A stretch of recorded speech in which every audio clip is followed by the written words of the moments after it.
एनडीएचं सरकार स्थापन होऊन 24 तास उलटले नाहीत तर एनडीएतले खतखत आता चव्हाट्यावर आली आहे। मुख्यमंत्री एकनाथ शिंदे गटाला केंद्रीय राज्यमंत्रीपद देऊन दुजाभाव करण्यात आला।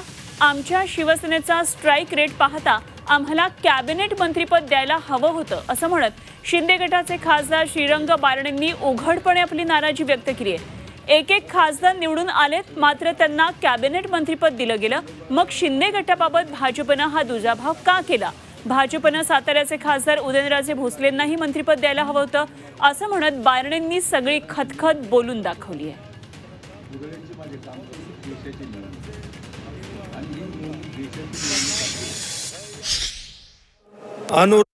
शिवसेना पक्षाचे 7 खासदार आले।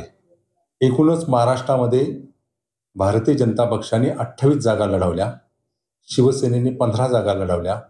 28 जागेमध्ये भारतीय जनता पक्षाचे 9 खासदार निवडून आले आणि शिवसेनेचे 7 खासदार निवडून आले। आमची अपेक्षा होती की शिवसेना पक्षाला एक कॅबिनेट मंत्री आणि एक राज्यमंत्रीपद मिळेल अशी अपेक्षा होती।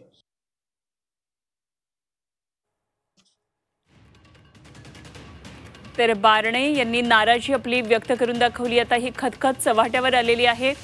कालच खरं तर नवीन मंत्रिमंडळाचा शपथविधी झाला मात्र यामध्ये शिंदे गटाला म्हणावं तसं मंत्रिपद मनासारखं मिळालेलं नाहीये। मुख्यमंत्री एकनाथ शिंदे गटाला केंद्रीय राज्यमंत्रीपद देऊन हा दुजाभाव करण्यात आलेला आहे आणि आमच्या शिवसेनेचा स्ट्राईक रेट पाहता आम्हाला कॅबिनेट मंत्रीपद द्यायला हवं होतं असं बारणेंनी म्हटलेलं आहे।